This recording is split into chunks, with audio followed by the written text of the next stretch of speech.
Hallelujah. सारिਆਂ ਨੂੰ ਜੈ ਮਸੀਹ ਦੀ। मैं परमेश्वर का दास पास्टर चैन मैथ्यू एक बार फिर परमेश्वर के वचन लैके थोड़े सामने आया। सो मैं अज फिर परमेश्वर के वचन द्वारा गलबात कराँगा। सो परमेश्वर ने जो कल रात मेरे मन के वचन को पाया, सो मैं थोड़े सारे नाल शेयर करना चाहना है। सो परमेश्वर का आत्मा मैनू इस प्रकार ना सिखा रहा सी। जब मैं वचन पढ़ रहा तो खुदा ने मेरे नाल गलबात किया और दसिया कि सानू परमेश्वर के गवाह होना चाहिए है। सानू परमेश्वर की गवाही हर थां ते देनी चाहिए है। बाइबल के कुछ ऐसे लोग, और मैं पढ़िया बाइबल में, कुछ ऐसे लोग परमेश्वर ने मेरे सामने लियाए जिन्होंने परमेश्वर के नाम की गवाही दी और उन्होंने गवाही के जरिए ही और बहुत सारे लोग बचाए गए। सो आओ अज असीं परमेश्वर के वचन द्वारा और गलबात करिए। सो परमेश्वर के वचन द्वारा सीखांगे कि जेकर साडे जीवन के भी परमेश्वर और साडी जिंदगियों के खुदा ने कुछ दवाइयां खड़ियां कीतियां ने, कुछ ऐसे भलाइयां कीतियां ने, कुछ खुदा ने वड्डे काम कीते आ ते सानू सारिआं नूं ही वो गवाही जिहड़ी है दूसरे लोगों तक दस्सण दी लोड़ है। सो कोई भी इंसान ऐसा नहीं है कि जिहदी जिंदगी च परमेश्वर ने कोई गवाही ना खड़ी कीती होवे। कोई भी इंसान ऐसा नहीं है कि जिहदी जिंदगी च परमेश्वर ने कोई भलाई ना कीती होवे। अज मैं देखदा कि बहुत सारे लोगों की जिंदगी च रब ने गवाहियां खड़ियां कीतियां वा, भलाइयां कीतियां वा, पर दुनिया के कुछ ऐसे लोग भी है जोड़े अपनी गवाही को दसते नहीं है। गवाही दसन लग्या भी शर्माते ने, अपने बीते हालातों और दसन के बारे जोड़े हालातों निकले ने वो दसन तो भी शर्माते हैं, क्योंकि खुदा ने जिंदगी बदल दी आ। वो अपनी शर्मिंदगी महसूस होती उन्होंने कि असीं इस हालातों निकले हैं। लेकिन प्यारे भैन भाईओ, बाइबल के कुछ ऐसे लोग ने जिन्होंने अपनिया उस बीती जिंदगी के बारे गलत कमां के बारे जाके ਜਿਹੜੇ ਹਾਲਾਤਾਂ ਵਿੱਚ ਸੀ, ਜਿਹੜੇ ਸ਼ੈਤਾਨ ਦੇ ਜਕੜੇ ਸੀ ਜਾਂ ਬਿਮਾਰੀਆਂ ਨਾਲ ਜਕੜੇ ਸੀ ਔਰ ਜਿਹੜੇ ਵੀ ਰੋਗਾਂ ਦੇ ਮਾਰੇ ਸੀ, ਜਦੋਂ ਉਹ ਚੰਗੇ ਹੋ ਗਏ ਪ੍ਰਭੂ ਯਿਸੂ ਮਸੀਹ ਦੇ ਦੁਆਰਾ ਅਤੇ ਉਹਨਾਂ ਨੇ ਪ੍ਰਭੂ ਯਿਸੂ ਮਸੀਹ ਦੇ ਨਾਮ ਦੀ ਚਰਚਾ ਕੀਤੀ ਔਰ ਉਹਨਾਂ ਦੀ ਗਵਾਹੀ ਨੂੰ ਸੁਣ ਕੇ ਉਹਨਾਂ ਦੀ ਜ਼ਿੰਦਗੀ ਵੱਲ ਵੇਖ ਕੇ ਬਹੁਤ ਸਾਰੇ ਲੋਕਾਂ ਦੀ ਜ਼ਿੰਦਗੀ ਬਦਲ ਗਈ। ਹੋ ਸਕਦਾ ਹੈ ਕਿ ਜਦੋਂ ਤੁਸੀਂ ਵੀ ਆਪਣੇ ਜੀਵਨ ਦੀ ਗਵਾਹੀ और किसी लोगों तक पहुँचाओ, किसी होर लोगों को दवो, गैर लोगों तक दसो जाके, और वो तुहाडे जीवन वाल वेख के तुहाडी जिंदगी की गवाही को सुन के उन्हों का भी जीवन बदल जाए। मसीह विच बहुत सारे लोगों लियाउण दा तरीका, सही तरीका जिहड़ा यही है कि जो परमेश्वर ने तुहाडे नाल भलाई कीती है वो तुसीं लोगों तक वंडो। जिहड़े लोग मसीह तो दूर ने, जिहड़े लोग खुदा तो दूर ने, तुसीं उन्हां तक वो अपने जीवन की गवाही में दसो, जरूर दसो, ताकि तुहाडी गवाही को सुन के बहुत सारे लोग बचाए जान। आइए असीं बाइबल दे विचों एक ऐसे इंसान के बारे पढ़ांगे जिहदी जिंदगी विच परमेश्वर ने भलाई की और उत्थों के लोग यीशु मसीह नूं कबूल नहीं किया। यीशु मसीह नूं कहंदे साडी हदों बाहर चले जा। बाइबल च असीं पढ़दे हां लूका दी अंजील 8 अध्याय, लूका दी अंजील 8 अध्याय विचों और उहदी मैं 37, 38 और 39 आयत में परमेश्वर के वचन चो पढ़ांगा और 40 तक असीं परमेश्वर के वचन पढ़ांगे। सारे ध्यान नाल सुनो। लूका दी अंजील 8 अध्याय की 37 तो लैके 40 आयत तक असीं परमेश्वर के वचन पढ़ांगे। मैं पढ़न जा रहा, ध्यान दे नाल इस वचन सुनना। और गिरसनेनिया के इलाके के सारे लोगों ने उहदे अगे अर्ज की, जो साडे कोलों चले जाओ, क्यों जो उन्हां नूं वड्डा खौफ पै गया सी। सो वो बेड़ी उत्ते चढ़ के मुड़ गया ਅਤੇ उसने ਜਿਹਦੇ ਵਿੱਚੋਂ ਭੂਤ ਨਿਕਲੇ ਸਨ ਉਹਦੇ ਨਾਲ ਰਹਿਣ ਦੇ ਲਈ ਬੇਨਤੀ ਕੀਤੀ, ਪਰ ਉਸਨੇ ਇਹ ਕਹਿ ਕੇ ਉਸ ਨੂੰ ਵਿਦਿਆ ਕੀਤਾ ਵੀ ਆਪਣੇ ਘਰ ਨੂੰ ਮੁੜ ਜਾ ਅਤੇ ਦਸੀਂ ਜੋ ਪਰਮੇਸ਼ਵਰ ਨੇ ਤੇਰੇ ਲਈ ਕਿੱਡੇ ਵੱਡੇ ਕੰਮ ਕੀਤੇ ਹਨ। ਜਾਂ ਉਹ ਸਾਰੇ ਨਗਰ ਵਿੱਚ ਉਜਾਗਰ ਕਰਦਾ ਗਿਆ, ਸੋ ਯਿਸੂ ਨੇ ਉਹਦੇ ਲਈ ਕਿੱਡੇ ਵੱਡੇ ਕੰਮ ਕੀਤੇ ਹਨ। 40 ਆਇਤ ਵਿੱਚ ਲਿਖਿਆ, ਜੇ ਯਿਸੂ ਮੁੜ ਆਇਆ ਤਾਂ ਲੋਕਾਂ ਨੇ ਉਸ ਨੂੰ ਖੁਸ਼ੀ ਨਾਲ ਕਬੂਲ ਕੀਤਾ, ਕਿਉਂ ਜੋ ਸਭ ਉਹਦੀ ਉਡੀਕ ਕਰ ਰਹੇ ਸਨ। ਹਾਲੇਲੂਇਆ। ਅਸੀਂ ਬਾਈਬਲ ਵਿੱਚ ਦੇਖਦੇ ਹਾਂ कि गिरसनेनिया के इलाके दे एक ऐसा मनुख रहिंदा सी, कबरां दे विच रहिंदा सी, जिहदे विच भूतां दा इक लश्कर सी, बहुत ही ज़्यादा दुष्ट आत्मावां सी और अपने नगरों बाहर रहिंदा सी। संगलां नाल बंधे सी पर फिर भी जंजीरां नूं संगलां नूं भी तोड़ दिंदा सी। उहदे कोल इन्ने लोग डरदे सी कि उहदे रस्ते थाणी भी कोई लंघदा नहीं सी। लेकिन एक दिन यीशु मसीह अपने चेलियां दे नाल झील नूं पार करके उस इलाके विच गया और बाइबल च देखते हैं कि जब यीशु मसीह उस इंसान के लागे गया तो दुष्ट आत्मा दौड़ के उस इंसान के यीशु मसीह के कोल आईयां ते कहन लगियां, हे दाऊद दे पुत्र यीशु नासरी, तेरा साडे नाल की वास्ता, तेरा साडे नाल की काम समय तो पहलां क्यों कढण वास्ते आया है। और प्रभु यीशु मसीह को उस इंसान की जिंदगी नहीं बचाना चाहता सी। फिर दुष्ट आत्मा ने घड़ी बिनती कर लगियां, जे तू सानू इहदे विचों कड्ढना चाहुंदा है ते सानू किसी होर पासे जाण नूं सानू आग्या दे। पर यीशु मसीह ने लागे एक सूरां दा इज्जड़ चढ़दा वेखिया। यीशु मसीह ने इशारा किया, जाओ सूरां में चले जाओ। और दुष्ट आत्मा बहुत सी, बथेरियां दुष्ट आत्मा सी, 5 नहीं 10 नहीं, वो बहुत वड्डी गिनती विच सी।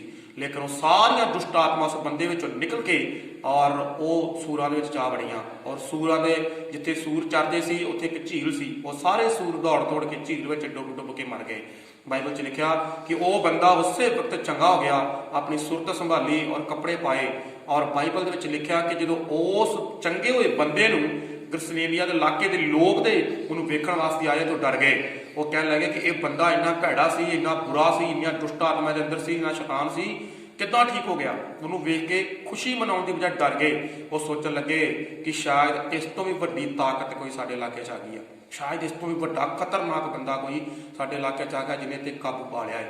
इस करके वो लोग यीशु मसीह को वेख के भी डर गए, कह लगे साडी हदों बाहर चले जा, साडी हदों बाहर चले जा।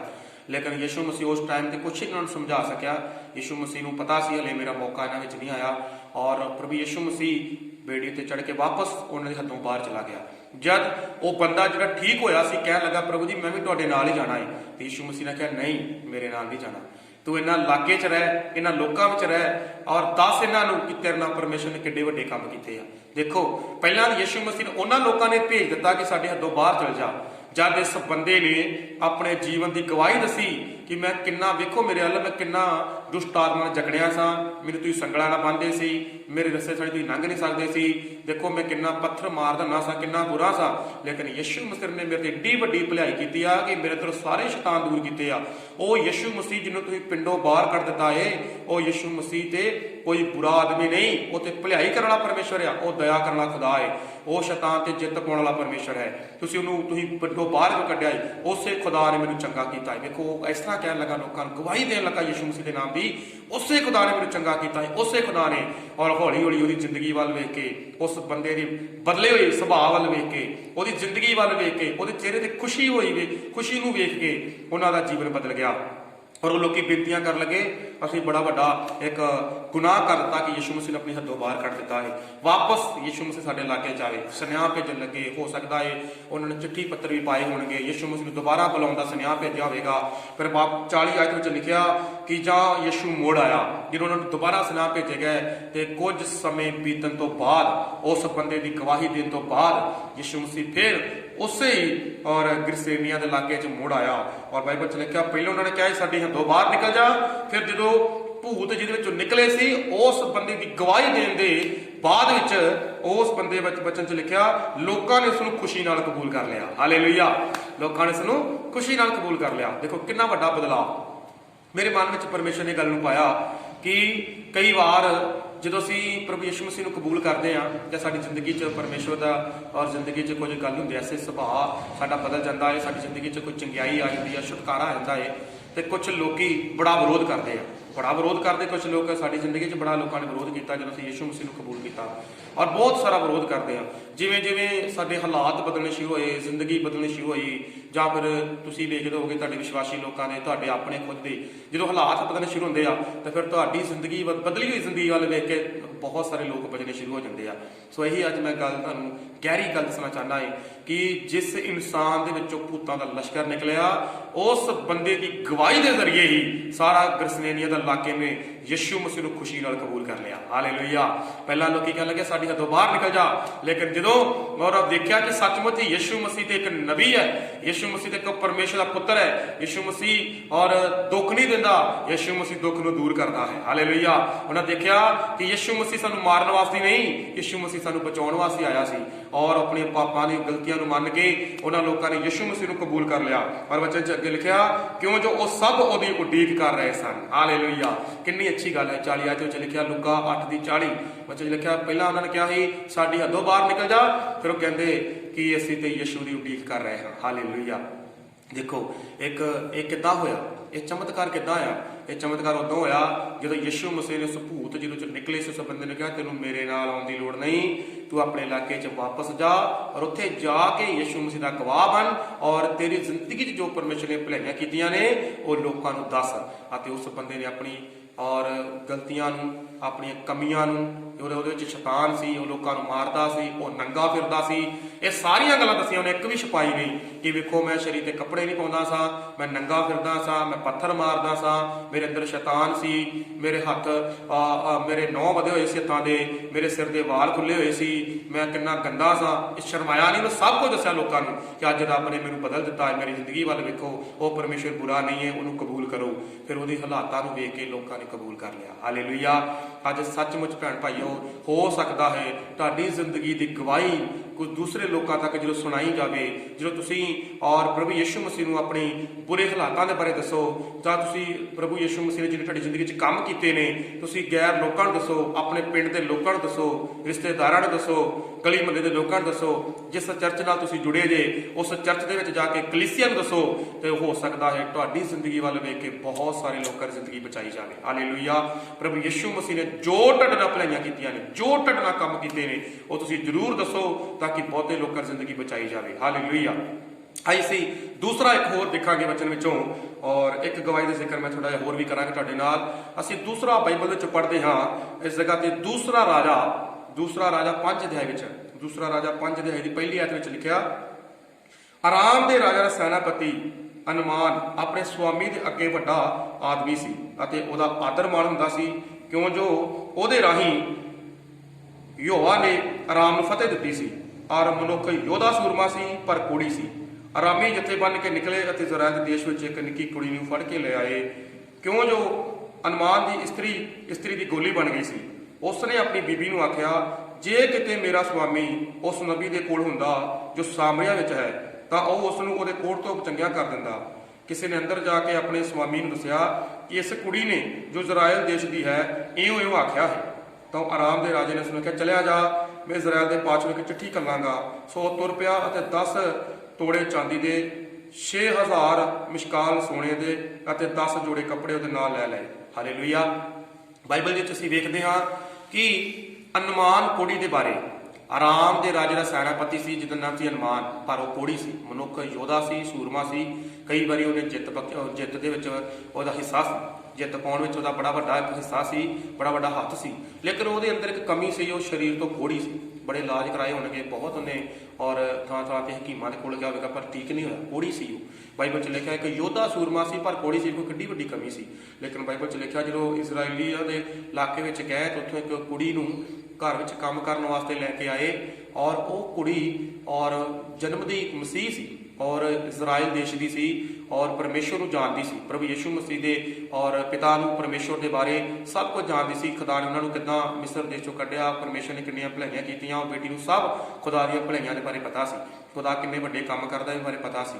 ਲੇਕਿਨ ਉਹ ਜਦੋਂ ਉਹ ਬੇਟੀ ਜਿਹੜੀ ਸੀ ਆਰਾਮ ਦੇ ਰਾਜਾ ਦੇ ਆਰਾਮ ਦੇ ਔਰ ਸੈਨਾਪਤੀ ਦੇ ਘਰ ਚਲੀ ਗਈ, ਬਾਈਬਲ 'ਚ ਅਸੀਂ ਦੇਖਦੇ ਹਾਂ ਕਿ ਜਦੋਂ ਉੱਥੇ ਜਾ ਕੇ ਆਪਣੀ ਔਰ ਮਾਲਕਨ ਦੇ ਕੋਲ ਰਹਿ ਰਹੀ ਸੀ ਤਾਂ ਉਸਨੇ ਆਪਣੀ ਮਾਲਕਨ ਨੂੰ ਆਖਿਆ ਕਿ ਵੇਖੋ ਜੀ, ਜੇਕਰ ਮੇਰਾ ਸਵਾਮੀ, ਮਾਲਕਾਂ ਦਾ ਜਿਹੜਾ ਪਤੀ ਸੀ, ਉਹ ਕਹਿਣ ਲੱਗੀ ਉਸ ਨੂੰ ਕਿ ਸਵਾਮੀ ਜਿਹੜਾ ਹੈ ਔਰ ਸਾਮਰੀਆ ਦੇ ਇਲਾਕੇ ਵਿੱਚ ਪ੍ਰਭੂ ਦਾ ਇੱਕ ਨਬੀ ਹੈ, ਪ੍ਰਭੂ ਦਾ ਇੱਕ ਬੰਦਾ ਹੈ, ਜੇਕਰ ਉਹਦੇ ਕੋਲ ਚਲੇ ਜਾਵੇ ਤਾਂ ਉਹਦੇ ਕੋਲ ਤੋਂ ਚੰਗਿਆ ਕਰ ਦੇਵੇਗਾ। ਦੇਖੋ, ਇਜ਼ਰਾਈਲ ਦੇਸ਼ ਦੇ ਵਿੱਚੋਂ ਆਈ ਸੀ ਔਰ ਆਰਾਮ ਦੇ ਰਾਜਾ ਦੇ ਸੈਨਾਪਤੀ ਦੇ ਘਰ 'ਚ ਰਹਿ ਰਹੀ ਸੀ।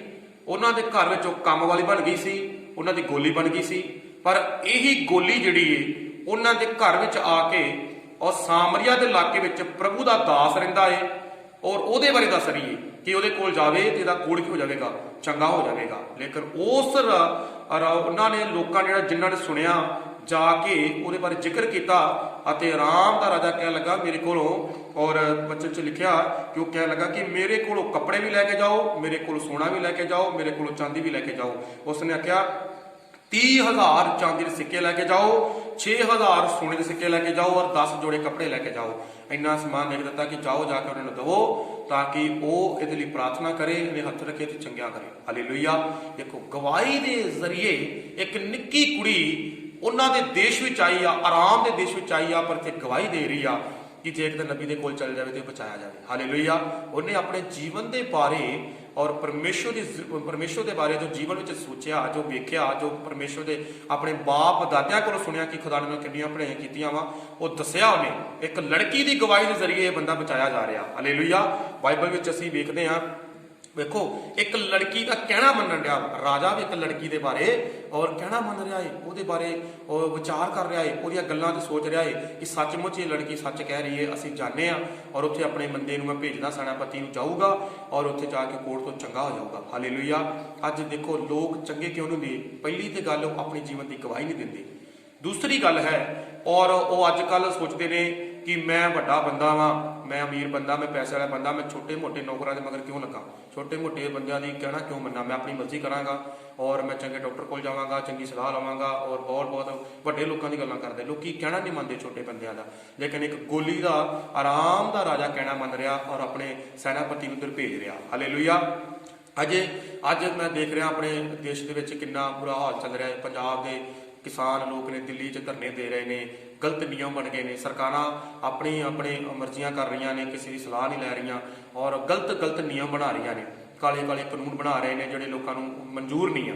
ਬਾਈਬਲ ਵਿੱਚ ਅਸੀਂ ਦੇਖਦੇ ਹਾਂ, ਪੁਰਾਣੇ ਨਬੀ ਲੋਕ ਸੀ, ਪੁਰਾਣੇ ਜਿਹੜੇ ਰਾਜੇ ਸੀ ਔਰ ਨਬੀਆਂ ਦੇ ਕੋਲ ਜਾਂਦੇ ਸੀ, ਉਹਨਾਂ ਕੋਲ ਸਲਾਹ ਮਸ਼ਵਰਾ ਲੈਂਦੇ ਸੀ ਔਰ ਜੇ ਕਿਤੇ ਉਹ ਗਲਤ ਕੁਝ ਕਰਦੇ ਵੀ ਤੇ ਨਬੀ ਲੋਕ, ਪ੍ਰਭੂ ਦੇ ਲੋਕ ਨੂੰ ਦੱਸਦੇ ਕਿ ਤੁਸੀਂ ਇਹ ਗਲਤ ਨਿਯਮ ਲੈ ਲਿਆ, ਗਲਤ ਫੈਸਲਾ ਲੈ ਲਿਆ, ਇਹਨੂੰ ਸਹੀ ਕਰੋ। ਅਤੇ ਰਾਜੇ ਵੀ ਪ੍ਰਭੂ ਦੇ ਲੋਕਾਂ ਦਾ ਕਹਿਣਾ ਮੰਨਦੇ ਸੀ ਤੇ ਉਹਨਾਂ ਦੀ ਆਗਿਆ ਦੇ ਅਨੁਸਾਰ ਚੱਲਦੇ ਸੀ ਤੇ ਆਪਣੇ ਨਿਯਮਾਂ ਨੂੰ ਬਦਲਦੇ ਸੀ, ਪ੍ਰਭੂ ਦੀ ਬੰਦਿਆਂ ਦੀ ਸਲਾਹ ਨਾਲ ਚੱਲਦੇ ਸੀ। ਅੱਜ ਦੇਸ਼ ਵਿੱਚ ਗੜਬੜੀਆਂ ਕਿਉਂ ਹੋ ਰਹੀਆਂ ਨੇ? ਕਿਉਂਕਿ ਔਰ ਰਾਜੇ ਜਿਹੜੇ ਨੇ ਪ੍ਰਭੂ ਦੇ ਲੋਕਾਂ ਦਾ ਵਿਰੋਧ ਕਰਨ ਰਹੇ ਆ, ਸਲਾਹ ਲੈਣ ਦੀ ਬਜਾਏ ਉਹਦਾ ਵਿਰੋਧ ਕਰਦੇ, ਉਹਨਾਂ ਨੂੰ ਮਾਰ ਰਹੇ ਆ, ਉਹਨਾਂ ਨੂੰ ਔਰ ਸੰਗਤੀਆਂ ਤੋਂ ਦੂਰ ਕਰ ਰਹੇ ਨੇ, ਉਹਨਾਂ ਦੀ ਚਰਚਾ ਨੂੰ ਢਾਹ ਰਹੇ ਨੇ, ਬਹੁਤ ਕੁਝ ਹੋ ਰਿਹਾ ਹੈ, ਲੇਕਿਨ ਸਲਾਹ ਲੈਣ ਵਾਸਤੇ ਤਿਆਰ ਨਹੀਂ ਹੈ। ਅੱਜ ਬਹੁਤ ਸਾਰਾ ਦੇਸ਼ ਵਿੱਚ ਗਲਤ ਹੋ ਰਿਹਾ ਹੈ। ਸੋ ਪਿਆਰੇ ਭੈਣ ਭਾਈਓ, ਸਾਡੀ ਜ਼ਿੰਦਗੀ ਵਿੱਚ ਅਸੀਂ ਆਪਣੇ ਬਾਰੇ ਸੋਚੀਏ। ਵੇਖੋ, ਇੱਕ ਔਰ ਲਸ਼ਕਰ ਦਾ ਭੂਤ ਦਾ ਚੱਕੜਿਆ ਬੰਦੇ ਨੇ ਗਵਾਹੀ ਦਿੱਤੀ ਅਤੇ ਉਹਦੇ ਜ਼ਰੀਏ ਸਾਰਾ ਦੇਸ਼ ਬਚਾਇਆ ਗਿਆ, ਸਾਰਾ ਇਲਾਕਾ ਬਚਾਇਆ ਗਿਆ। ਉਹ ਜਿਨ੍ਹਾਂ ਨੇ ਯਿਸੂ ਮਸੀਹ ਨੂੰ ਹੱਥੋਂ ਬਾਹਰ ਕੱਢਿਆ ਸੀ, ਉਹਨਾਂ ਨੇ ਯਿਸੂ ਮਸੀਹ ਨੂੰ ਕਬੂਲ ਕਰ ਲਿਆ ਗਵਾਹੀ ਦੇ ਜ਼ਰੀਏ। ਹਾਲੇਲੂਇਆ। ਵੇਖੋ, ਇਹ ਇਸਤਰੀ, ਇਹ ਛੋਟੀ ਲੜਕੀ ਔਰ ਦੇ ਰਹੀ ਹੈ ਕਿ ਮੇਰਾ ਸਵਾਮੀ ਉਧਰ, ਗਵਾਹੀ ਦੇ ਰਹੀ ਹੈ ਕਿ ਮੇਰਾ ਸਵਾਮੀ ਉਧਰ ਜਾਵੇ ਤੇ ਬਚਾਇਆ ਜਾਵੇ। ਬਾਈਬਲ 'ਚ ਅਸੀਂ ਦੇਖਦੇ ਹਾਂ, ਜਦ ਅਲੀਸ਼ਾ ਦੇ ਕੋਲ ਇਹ ਬੰਦਾ ਪਹੁੰਚਿਆ ਏ ਔਰ ਉਸਨੇ ਜਾ ਕੇ ਆਖਿਆ, ਯਰਦਨ ਜੇ 7 ਚੁੱਭੀਆਂ ਮਾਰ, ਤੇਰਾ ਕੋਟ ਚੰਗਾ ਹੋ ਜਾਵੇਗਾ। ਹਾਲੇਲੂਇਆ। ਔਰ ਬਾਈਬਲ 'ਚ ਲਿਖਿਆ, ਇਹ ਬੰਦਾ ਬੜਾ ਨਾਰਾਜ਼ ਹੋ ਗਿਆ, ਕਹਿੰਦਾ ਮੈਂ ਸੋਚਿਆ ਸੀ ਬਾਹਰ ਨਿਕਲੂਗਾ, ਮੇਰੇ ਸਿਰ ਤੇ ਹੱਥ ਰੱਖੂਗਾ, ਮੇਰੇ ਕੋਟ ਨੂੰ ਦੇਖੂਗਾ ਤੇ ਫਿਰ ਮੈਨੂੰ ਚੰਗਾ ਕਰੂਗਾ, ਪਰ ਇਹ ਤੇ ਕਹਿੰਦਾ ਯਰਦਨ ਜੇ 7 ਚੁੱਭੀਆਂ ਮਾਰ। ਕੀ ਸਾਡੇ ਦੇਸ਼ ਵਿੱਚ ਭਲਾ ਨਦੀਆਂ ਨਹੀਂ ਹੈਗੀਆਂ? ਪਰ ਉਹਦੇ ਜਿਹੜੇ ਨੌਕਰ ਚਾਕਰ ਸੀ ਕਹਿਣ ਲੱਗੇ, ਸਵਾਮੀ ਜੀ, ਜਿਸ ਤੋਂ ਕੋਈ ਵੱਡਾ ਕੰਮ ਤੁਹਾਨੂੰ ਕਰਨ ਵਾਸਤੇ ਕਹਿੰਦੇ ਤੁਸੀਂ ਨਾ ਕਰਦੇ, ਇਹ ਤੁਹਾਨੂੰ 7 ਚੁੱਭੀਆਂ ਮਾਰਨ ਵਾਸਤੇ ਕਹਿੰਦੇ, ਮਾਰ ਕੇ ਵੇਖ ਲਓ। ਪਰ ਉਹਨੇ ਕਹਿਣਾ ਮੰਨਿਆ। ਵੇਖੋ, ਫਿਰ ਵੀ ਇਹ ਸੈਨਾਪਤੀ ਸੀ, ਇੱਕ ਯੋਧਾ ਸੂਰਮਾ ਸੀ, ਆਪਣੇ ਤੋਂ ਛੋਟੇ ਬੰਦਿਆਂ ਦਾ ਵੀ ਕਹਿਣਾ ਮੰਨਣ ਡਿਆ ਹੈ। ਕਹਿੰਦਾ ਚਲੋ ਜੇ ਤੁਸੀਂ ਕਹਿ ਰਹੇ ਹੋ ਤਾਂ ਮੈਂ ਚੁੱਭੀਆਂ ਮਾਰ ਲੈਣਾ ਹੈ। ਨਦੀ ਵਿੱਚ ਜਦੋਂ 7 ਚੁੱਭੀਆਂ ਮਾਰੀਆਂ ਤਾਂ ਸਾਰਾ ਹੀ ਕੋਟ ਦੂਰ ਹੋ ਗਿਆ। ਹਾਲੇਲੂਇਆ। ਖੁਸ਼ੀ ਦੇ ਨਾਲ ਜਦੋਂ ਆਪਣੇ ਘਰ ਵਾਪਸ ਆਏ, ਦੇਖੋ ਉਸ ਬੇਟੀ ਦਾ ਕਿੰਨਾ ਇਹਨਾਂ ਨੇ ਆਦਰ ਭਾਅ ਕੀਤਾ ਹੋਵੇਗਾ ਕਿ ਜੇ ਤੂੰ ਸਾਨੂੰ ਨਾ ਦੱਸਦੀ ਸੀ ਕਦੀ ਚੰਗੇ ਨਹੀਂ ਹੋਣਾ ਸੀ, ਲੇਕਿਨ ਤੇਰੇ ਪਰਮੇਸ਼ਰ ਨੇ ਔਰ ਉਸ ਨਬੀ ਦੇ ਜ਼ਰੀਏ ਸਾਨੂੰ ਚੰਗਾ ਕਰ ਦਿੱਤਾ। ਹਾਲੇਲੂਇਆ। ਹੋ ਸਕਦਾ ਹੈ ਭੈਣ ਭਾਈਓ, ਤੁਹਾਡੀ ਗਵਾਹੀ ਦੇ ਨਾਲ ਤੁਹਾਡਾ ਪਿੰਡ ਬਚਾਇਆ ਜਾਵੇ, ਤੁਹਾਡਾ ਸਰਪੰਚ ਬਚਾਇਆ ਜਾਵੇ, ਤੁਹਾਡੇ ਤਗੜੇ ਲੋਕ ਬਚਾਏ ਜਾਣ, ਅਹੁਦੇਦਾਰ ਲੋਕ ਬਚਾਏ ਜਾਣ। ਹਾਲੇਲੂਇਆ। ਔਰ ਸਾਨੂੰ ਆਪਣੀ ਜ਼ਿੰਦਗੀ ਦੀ ਗਵਾਹੀ ਸਲਾਹ ਦੇਣੀ ਚਾਹੀਦੀ ਹੈ। ਤੁਹਾਡੇ ਬੱਚਿਆਂ ਨਾਲ ਪਰਮੇਸ਼ਰ ਨੇ ਕੀ ਭਲਾਈਆਂ ਕੀਤੀਆਂ ਨੇ, ਤੁਹਾਡੀ ਜ਼ਿੰਦਗੀ ਦੇ ਨਾਲ ਕੀ ਭਲਾਈਆਂ ਕੀਤੀਆਂ ਨੇ, ਤੁਹਾਡੇ ਪਤੀ ਨਾਲ ਕੀ ਭਲਾਈਆਂ ਕੀਤੀਆਂ ਨੇ, ਤੁਹਾਡੀ ਪਤਨੀ ਦੇ ਨਾਲ ਰੱਬ ਨੇ ਕੀ ਭਲਾਈਆਂ ਕੀਤੀਆਂ ਨੇ, ਇਹਦੇ ਬਾਰੇ ਜ਼ਰੂਰ ਤੁਹਾਨੂੰ ਪਰਮੇਸ਼ਰ ਦੇ ਨਾਮ ਦੀ ਗਵਾਹੀ ਦੇਣੀ ਚਾਹੀਦੀ ਹੈ। ਹਾਲੇਲੂਇਆ। ਸੋ ਪ੍ਰਭੂ ਇਸ ਵਚਨ ਦਾ ਤੁਹਾਨੂੰ ਬਹੁਤ ਸਾਰੀ ਬਰਕਤ ਦੇਵੇ। ਇਸ ਵਚਨ ਨੂੰ ਜ਼ਰੂਰ ਸੁਣੋ ਔਰ ਸੁਣ ਕੇ ਸ਼ੇਅਰ ਕਰੋ ਤਾਂ ਕਿ ਦੂਸਰੇ ਲੋਕਾਂ ਤੱਕ ਪਹੁੰਚਾਏ। ਜਿਹੜੇ ਲੋਕ ਪ੍ਰਭੂ ਦੇ ਨਾਮ ਦੀ ਗਵਾਹੀ ਨਹੀਂ ਦੇ ਰਹੇ ਜਾਂ ਆਪਣੀ ਗਵਾਹੀ ਦੇਣ ਤੋਂ ਸ਼ਰਮਾਉਂਦੇ ਨੇ, ਉਹਨਾਂ ਨੂੰ ਵਚਨ ਭੇਜੋ ਤਾਂ ਕਿ ਬਹੁਤ ਸਾਰੇ ਲੋਕ ਦਲੇਰ ਹੋ ਜਾਣ ਆਪਣੀ ਜ਼ਿੰਦਗੀ ਦੀ ਗਵਾਹੀ ਦੇਣ ਦੇ ਜ਼ਰੀਏ, ਤਾਂ ਕਿ ਇਹਨਾਂ ਦੀ ਤੁਹਾਡੀ ਗਵਾਹੀ ਬੜੀ ਇੰਪੋਰਟੈਂਟ ਹੈ, ਬਹੁਤ ਜ਼ਰੂਰੀ ਗਵਾਹੀ ਦੇਣਾ। ਤੁਹਾਡੇ ਨਾਲ ਜੋ ਰੱਬ ਨੇ ਭਲਾਈਆਂ ਕੀਤੀਆਂ ਉਹਨੂੰ ਕਦੀ ਨਾ ਦਬਾਓ। ਆਪਣੇ ਜੀਵਨ ਦੀ ਭਾਵੇਂ ਤੁਹਾਡੀ ਗਵਾਹੀ ਛੋਟੀ ਹੈ ਚਾਹੇ ਵੱਡੀ ਹੈ, ਕੰਮ ਤੇ ਰੱਬ ਨੇ ਕੀਤੇ ਨੇ, ਇਸ ਲਈ ਉਹ ਗਵਾਹੀ ਨੂੰ ਜ਼ਰੂਰ ਦਿਓ ਤਾਂ ਕਿ ਉਸ ਗਵਾਹੀ ਦੇ ਜ਼ਰੀਏ ਬਹੁਤ ਸਾਰੇ ਲੋਕ ਆਸ਼ੀਸ਼ ਨੂੰ ਪਾ ਸਕਣ। ਹਾਲੇਲੂਇਆ। ਸੋ ਪਰਮੇਸ਼ਰ ਤੁਹਾਨੂੰ ਇਸ ਵਚਨ ਦਾ ਬਹੁਤ ਸਾਰੀ ਬਰਕਤ ਦੇਵੇ। ਸਾਰਿਆਂ ਨੂੰ ਜੈ ਮਸੀਹ ਦੀ। God bless you.